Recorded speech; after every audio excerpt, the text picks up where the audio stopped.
ഈ സീസൺ ഞങ്ങളത് റാഞ്ചി.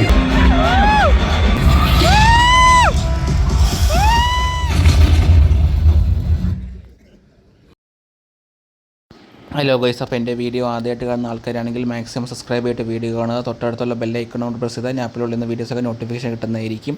അപ്പോൾ എൻ്റെ ഈ ചാനൽ ഞാൻ സിനിമ റിവ്യൂസും തിയേറ്റർ റിവ്യൂസുമാണ് ഇടുന്നത്. എല്ലാവരും മാക്സിമം സപ്പോർട്ട് ചെയ്യുക. Hello guys, welcome back to new video. അപ്പോൾ ഞാൻ ഇന്ന് ഡിസംബർ 18 ഭയം ഭക്തി ബഹുമാനം നമ്മുടെ ജനപ്രിയ നായകൻ ദിലീപിൻ്റെ സിനിമ കാണാനാണ് വന്നിരിക്കുന്നത്. പക്ഷേ ഇന്ന് ഏരീസ് പ്ലക്സിലല്ല, ആറ്റിങ്ങിലുള്ള ഡ്രീംസിലാണ് വന്നിരിക്കുന്നത്. കാരണം IFFK നടക്കുന്നതുകൊണ്ട് ഏരീസിലൊന്നും ഷോ ഇല്ല. ഷോ ഉണ്ട്, പക്ഷേ OD1 ഇല്ല. അപ്പോൾ എന്തായാലും നല്ലൊരു സ്ക്രീൻ നോക്കിയപ്പോൾ ആറ്റിങ്ങിൽ ഡ്രീംസ് ഉണ്ട്. അപ്പോൾ അവിടെ പോകാൻ വിചാരിച്ചു. എന്തായാലും ഒരു ഫസ്റ്റ് ടൈം എക്സ്പീരിയൻസ് അല്ലേ, ഏരീസിൽ കാണത്തിന് ഒരു വിഷമമുണ്ട്, എന്നാലും പോട്ടെ. അപ്പോൾ ആറ്റിങ്ങിൽ ഡ്രീംസിൽ എത്തിയിട്ടുണ്ട്.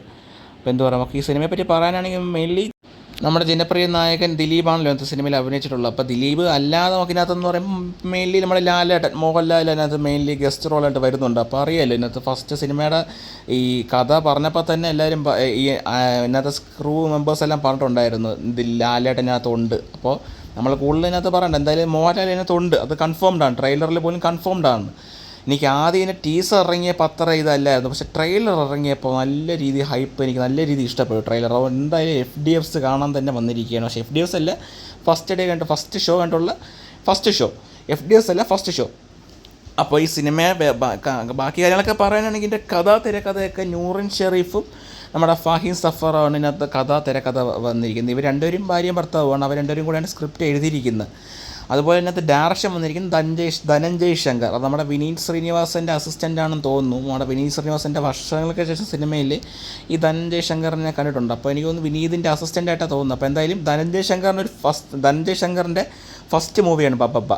അപ്പോൾ പ്രതീക്ഷയുണ്ട്, കാരണം ഇതിൻ്റെ റിവ്യൂ ഒന്നും വന്നിട്ടേ ഇല്ല. അപ്പോൾ ഫസ്റ്റ് ആയതുകൊണ്ട് നല്ല പ്രതീക്ഷയുണ്ട്. ദിലീപിൻ്റെ ട്രെയിലർ, ആ ബബ്ബയുടെ ട്രെയിലർ കൊണ്ട് കണ്ടപ്പോൾ വേറെ ലെവലായിട്ട് എനിക്ക് തോന്നുന്നു. കാരണം മോഹൻലാലിൻ്റെ ആ ഒരു സംഭവം എന്തുകൊണ്ടും മാസ് എലമെൻ്റായിട്ട് എനിക്ക് തോന്നി. അപ്പോൾ എന്തായാലും ഇങ്ങനെ കാണാൻ വന്നിട്ടുണ്ട് ബബ്ബ ആറ്റിങ്ങൽ ഡ്രീംസിൽ. അപ്പോൾ എന്താ പറയുക, ഏരിയസിൽ കാണാത്തതിൻ്റെ ഒരു വിഷമമുണ്ട്. എന്തായാലും ഫസ്റ്റ് ഡേ തന്നെ കാണണമെന്നുള്ളതുകൊണ്ട് എവിടെയായാലും വന്ന് കാണാൻ വിചാരിച്ചു. അപ്പോൾ ഡ്രീംസിൽ നോക്കിയപ്പോൾ ടിക്കറ്റ് ഉണ്ട്, പോയി കണ്ടു. അപ്പോൾ എന്താ പറയുക, പിന്നെ ഇന്ന് തിയേറ്ററിൻ്റെ വേറെ റിവ്യൂവിനെ പ്രത്യേകിച്ച് ചെയ്യാം. പക്ഷേ എന്നാലും ഇപ്പോൾ ഞാൻ മൂവിയുടെ കാര്യം പറയാം. അപ്പോൾ എന്തായാലും നമുക്കിനി തിയേറ്ററിൻ്റെ അകത്ത് കയറിയിട്ട് ഇൻ്റർവെല്ലായിട്ട് എന്താണെന്നുള്ള കാര്യങ്ങളൊക്കെ ഞാൻ പറയാം. എൻ്റെ അഭിപ്രായം ഇൻ്റർവെല്ലായിട്ട് ഞാൻ കാര്യം പറയാം. ഇന്ന് എൻ്റെ കൂടെ ഏതാണ്ട് ഒരു 10ഓളം ഫ്രണ്ട്സും ഉണ്ട് ഈ സിനിമ കാണാൻ തന്നെ. 10 പേരും കട്ട ദിലീപ് ഫാൻസാണ്. അപ്പോൾ എന്തായാലും ഫസ്റ്റ് ഡേ തന്നെ പടം കാണണമെന്ന് പറഞ്ഞ് 10 പേരും ടിക്കറ്റ് എടുത്ത് എൻ്റെ കൂടെ ഡ്രീംസിൽ വന്നിട്ടുണ്ട്. അപ്പോൾ എല്ലാവരും കോളേജ് ഫ്രണ്ട്സാണ്. അപ്പോൾ പടം കണ്ടിട്ട് എൻ്റെ അഭിപ്രായമൊക്കെ പറയാം. അപ്പോൾ എന്തായാലും നമുക്കിനി ഇൻ്റർവെല്ലായിട്ട് എന്താണെന്നുള്ള എൻ്റെ അഭിപ്രായം പറയാം.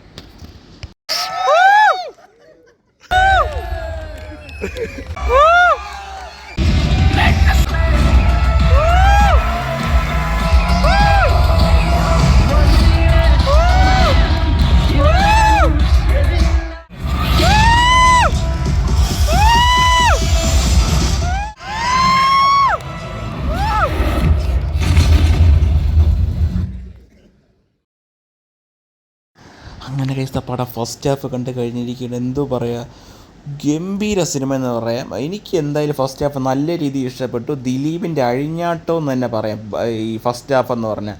ഇതിൻ്റെ ഡയറക്ഷനായാലും സ്ക്രിപ്റ്റ് ആയാലും എനിക്ക് നല്ല രീതിയിൽ ഇഷ്ടപ്പെട്ടിട്ടുണ്ട്. ഇത് ആദ്യമേ ഇവർ പറഞ്ഞിട്ടുണ്ടല്ലോ, മാഡ്നസ് എന്ന് പറഞ്ഞ സിനിമയാണ്, ഒരു പ്രാന്ത് ആ ടൈപ്പ് എന്ന് പറഞ്ഞ സിനിമയാണെന്ന് ഇവർ തുടക്കം തൊട്ടേ പറഞ്ഞിട്ടുണ്ട്. അതുകൊണ്ട് ആ സെൻസിലിരുന്ന് കാണാം. അല്ലാതെ സിനിമ അങ്ങ് അത്രയും മനസ്സിലാക്കി ഇതെന്താണ് ഇതിനകത്തുള്ളതെന്ന് പോയി കണ്ടാൽ നിങ്ങൾക്ക് എന്താവുമെന്ന് എനിക്ക് അറിഞ്ഞുകൂടാ. അതുകൊണ്ട് സിനിമ ആ ഒരു രീതിയിൽ ഇവർ ആദ്യമേ പറഞ്ഞിട്ടുണ്ട്, മാഡ്നസ് എന്ന് പറഞ്ഞ സിനിമയാണ്, നോ ലോജിക്. ഇവർ ആദ്യമേ ഈ ടൈറ്റിൽ കാർഡ് എഴുതി കാണിച്ചപ്പോഴേ നോ ലോജിക് എന്ന് എഴുതി കാണിച്ചിട്ടുണ്ട്. ആ ഒരു മൈൻഡിലിരുന്ന് സിനിമ കണ്ട നല്ല രീതി ഇഷ്ടപ്പെട്ടു. അല്ല, എന്തുകൊണ്ട് നോ ലോജിക് കാണിച്ചു? ഇനി അതിനകത്ത് ഇനി കുത്തിപ്പൊക്കി എന്തൊക്കെയാണ് ലോജിക് ഇല്ലായ്മ കാണിച്ച് പൊക്കിയ ഒന്നും നിങ്ങൾക്ക് നേടാൻ പോകുന്നില്ല. പക്ഷേ ഈ സിനിമയുടെ രീതി കണ്ട ഗംഭീര സിനിമയെന്ന് തന്നെ പറയാം. എനിക്ക് എന്താ നല്ല രീതി ഇഷ്ടപ്പെട്ടു. എനിക്കങ്ങനെ ലോജിക്ക് ഇല്ലായ്മയായിട്ട് എനിക്കങ്ങനെ തോന്നിയില്ല. ഫസ്റ്റ് ടൈറ്റിൽ കാണിച്ചപ്പോൾ മാത്രമേ എനിക്ക് അത്രയും തോന്നിയിട്ടുള്ളൂ. പക്ഷേ ബാക്കിയെല്ലാം ഗംഭീരം എന്ന് തന്നെ പറയാം. പ്രത്യേകിച്ച് നമ്മുടെ ഇൻ്റർവെൽ BGM, ഇൻ്റർവെല്ല സംഭവം. നമ്മൾ റൂമേഴ്സ് വന്ന പോലെ ഒരു പാട്ട് അതിനകത്തുണ്ട്. ഏത് പാട്ടാണെന്നൊന്നും പറയുന്നില്ല, എന്നാലും നിങ്ങൾക്ക് അറിയാമല്ലോ, ഇനി പറയേണ്ട ആവശ്യമില്ല. എന്നാലും ഞാൻ അപ്പോൾ അത് പറയുന്നില്ല. അത് നിങ്ങൾ ആ സമയത്ത് പോയി എക്സ്പീരിയൻസ് ചെയ്യുക. അതുപോലെ തന്നെ കുറേ പാട്ട് ആ ഇൻ്റർവെൽ എന്ന് പറഞ്ഞാൽ ദിലീപിൻ്റെ അഴിഞ്ഞാട്ടം എന്ന് തന്നെ പറയാം. ദൈവമേ, ഒരു ഗ്രൗണ്ടിൽ ട്രെയിലറിൽ കാണിച്ചില്ല ഒരു ഗ്രൗണ്ട്, ആ ഗ്രൗണ്ടിൽ തന്നെ ഇൻ്റർവൽ പഞ്ച് വരുന്നത്, അത് ഗംഭീരം എന്ന് തന്നെ പറയാം. ഇനി സെക്കൻഡ് ഹാഫിലാണ് മോഹൻലാൽ വരുന്നത്. അതുപോലെ തന്നെ ഫസ്റ്റ് ഹാഫിൽ അഭിനയിച്ച എല്ലാവരുടെ ആക്ടിങ് ഗംഭീരം എന്ന് തന്നെ പറയാം. അശോകൻ, അതുപോലെ തന്നെ നമ്മുടെ ഫസ്റ്റ് ഹാഫിൽ നമ്മുടെ മുകുന്ദൻ ഉണ്ണി വരുന്നുണ്ട്, നമ്മുടെ സലീം കുമാറായിട്ടോ, അതും ഗംഭീരം എന്ന് തന്നെ പറയാം. നമ്മുടെ വിനീത് ശ്രീനിവാസൻ, ധ്യാൻ ശ്രീനിവാസൻ, നമ്മുടെ ദേവ് ജി, എല്ലാവരുടെയും എന്താ പറയുക, ഒരു റെഫറൻസ് കുറേ ഡയലോഗുകളൊക്കെ ഉണ്ടല്ലോ. ദേവ്ജിയുടെ പണ്ടത്തെ ഡയലോഗ് അത് ഇപ്പോൾ പറയാൻ പറ്റില്ല. അങ്ങനെ കുറേ ഡയലോഗുകളൊക്കെ ഇതിനകത്ത് കയറ്റി നല്ല രസമായിട്ട് എഴുതിയിട്ടുണ്ട്. അതുപോലെ തന്നെ ഇതിനകത്ത് സ്ക്രിപ്റ്റ് റൈറ്റർ ഫാഹിം സഫർ ഇതിനകത്ത് റോൾ ചെയ്യുന്നുണ്ട്. അത് കുഴപ്പമില്ല, നല്ല രീതിയിൽ ചെയ്തിട്ടുണ്ട്. എനിക്ക് ആ ഒരു സ്ക്രിപ്റ്റ് റൈറ്റർ തന്നെ ഒന്ന് അഭിനയിച്ച് കുഴപ്പമില്ല, നല്ല രീതിയിൽ ഇഷ്ടപ്പെട്ടിട്ടുണ്ട് എനിക്ക് ആ റോള്. അതുപോലെ തന്നെ ഇതൊരു നരേഷൻ ചെയ്യുന്ന കഥയാണ്, എന്നാലും ഗംഭീരം തന്നെ പറയാം. ആ മാഡ്നസ് നിറഞ്ഞ സിനിമ എന്ന് തന്നെ പറയാം. ആ മൈൻഡിലിരുന്ന് കണ്ട ഗംഭീര സിനിമ എന്ന് തന്നെ പറയാം. എനിക്ക് എന്തായാലും ഫസ്റ്റ് ഹാഫ് കിഡിലായിട്ട് ഇഷ്ടപ്പെട്ടു. ഇതിൻ്റെ കഥയുടെ കാര്യങ്ങളൊക്കെ പറഞ്ഞാൽ ഞാൻ കൂടുതലങ്ങ് പറയേണ്ടി, അതുകൊണ്ട് നിങ്ങളെ കാണാനുള്ള ടെൻഡൻസി പോകും. അതുകൊണ്ട് നിങ്ങൾ മാക്സിമം തിയേറ്റർ തന്നെ പോയി കാണുക. ദിലീപിനുള്ള വിരോധം വെച്ച് കാണാതെ ഇരിക്കുകയല്ലേ, നല്ല സിനിമ എന്ന് തന്നെ പറയാം. ഫസ്റ്റ് ഹാഫ് വരെ കണ്ടപ്പോൾ എന്തായാലും ഞാൻ സെക്കൻഡ് ഹാഫ് കണ്ട് ബാക്കി വിശേഷങ്ങളൊക്കെ പറയാം. അതുപോലെ തന്നെ ഫസ്റ്റ് ഹാഫിൽ മണിയമ്പിള്ള രാജു വരുന്നുണ്ട്. അതുപോലെ തന്നെ ബൈജു സന്തോഷിനെ ബേസ് ചെയ്താണ് ഈ കഥ പോകുന്നത് തന്നെ.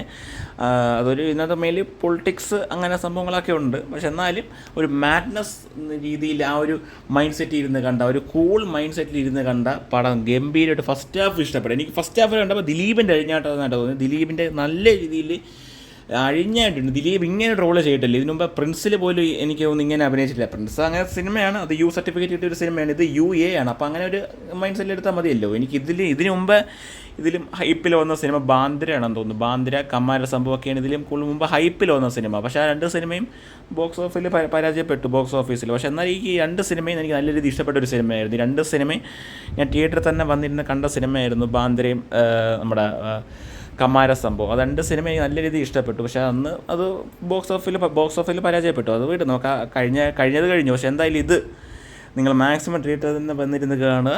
അപ്പോൾ നമുക്കിനി സെക്കൻഡ് ഹാഫ് കൂടെ കണ്ടിട്ട് ബാക്കി അഭിപ്രായങ്ങളൊക്കെ പറയാം.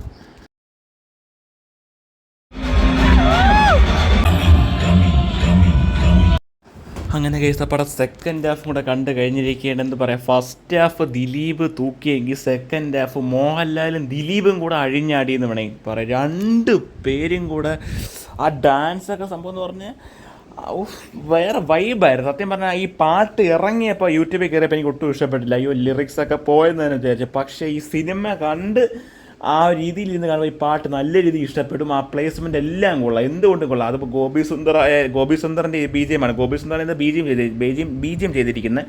അതുപോലെ തന്നെ നമ്മുടെ മ്യൂസിക് ചെയ്തിരിക്കുന്നത് ഷാൻ റഹ്മാൻ. ഇത് രണ്ടും ഗംഭീരം എന്ന് തന്നെ പറയാം. അഴിഞ്ഞാട്ടം പാട്ടാക്കി എന്ന് പറഞ്ഞാൽ തിയേറ്റർ മൊത്തം ഇളകിയായിരുന്നു, അത്രയും ഫുൾ ഡാൻസ് കളിയായിരുന്നു. അതുപോലെ തന്നെ ഇതിനകത്ത് കുറേ റെഫറൻസ് കാണിക്കുന്നുണ്ട്, CID മൂസയിലെ കാറ്, അതുപോലെ തന്നെ കുറേ സംഭവങ്ങളൊക്കെ കാണിക്കുന്നുണ്ട്. അതുപോലെ തന്നെ ഇതിനകത്ത് ഗില്ലിന്ന് ആ ജീപ്പ് വേറെ സംഭവമൊന്നുമില്ല. പടം കാണുമ്പോൾ നിങ്ങൾക്ക് മനസ്സിലാവും എന്താണെന്നുള്ള കാര്യം മനസ്സിലാവും. അതിൻ്റെ കാര്യം ഞാൻ പറയുന്നില്ല. അതുപോലെ തന്നെ ഞാൻ തഴിഞ്ഞാട്ടം പാട്ടിൽ വേറൊരാളും കൂടെ വരുന്നുണ്ട്, നമ്മുടെ ഗോകുലം ഗോപാലിന് തന്നെ അതിനകത്ത് പാട്ട് ഡാൻസ് കളിക്കുന്നുണ്ട്. പക്ഷെ അതെനിക്ക് ഒട്ടും ഇഷ്ടപ്പെട്ടില്ല. കാരണം ഗോകുലം ഗോപാലിന് വയ്യ ഡാൻസ് കളിക്കാൻ, എനിക്കങ്ങനെ തോന്നിയിട്ടുള്ളത്.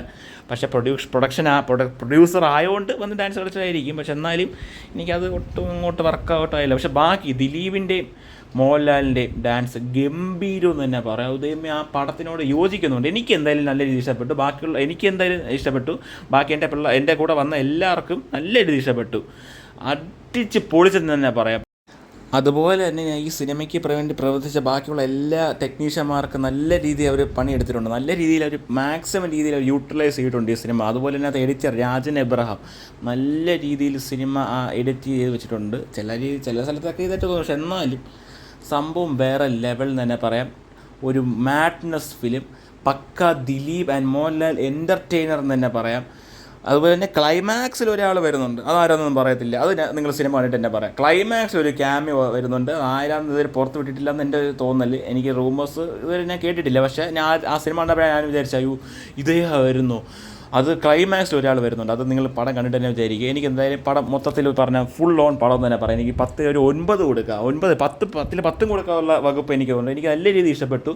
അതുപോലെ തന്നെ എൻ്റെ കൂടെ വന്ന എല്ലാവർക്കും നല്ല രീതിയിൽ ഇഷ്ടപ്പെട്ടു. എൻ്റെ കൂടെ വന്ന എല്ലാവരും ദിലീപ് ഫാൻസാണ്, അവർക്കും നല്ല രീതിയിൽ ഇഷ്ടപ്പെട്ടിട്ടുണ്ട്. നല്ല സിനിമ എന്ന് തന്നെ പറയാം. ഈ സിനിമയെ വിമർശിക്കല്, നിങ്ങൾ തിയേറ്ററിൽ തന്നെ പോയിരുന്ന് കാണുക. ദിലീപിനോടുള്ള ഒരു വിരോധം വെച്ച് മാക്സിമം സിനിമ കാണാതിരിക്കല്ലേ, എല്ലാവരും പോയി തിയേറ്ററിൽ തന്നെ പോയിരുന്ന് കാണുക.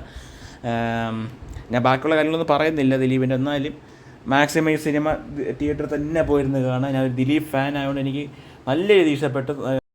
അപ്പോൾ അത്ര തന്നെ ഈ സിനിമ മാക്സിമം തിയേറ്ററിൽ തന്നെ പോയിരുന്ന് കാണാൻ. Theatre experience മിസ്സാക്കരുത്.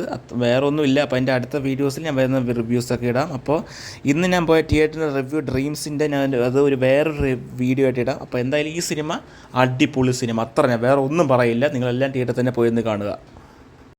ഇതിൻ്റെ ബുക്കിംഗ് സ്റ്റാർട്ടായപ്പോൾ തന്നെ നല്ലൊരു ബുക്കിംഗ് ഈ സിനിമയ്ക്ക് വന്നിട്ടുള്ളൂ. അതുപോലെ തന്നെ ഈ സിനിമയ്ക്ക് ആസ്വദിക്കാനുള്ള വകുപ്പും ഉണ്ട്. മാക്സിമം തിയേറ്ററിൽ തന്നെ പോയിരുന്ന് കാണുക. അപ്പോൾ അത്ര തന്നെ. നമുക്ക് ഇനി അടുത്ത വീഡിയോ കാണാം. ബൈ. വീണ്ടും സന്ധിക്കുവരേക്കും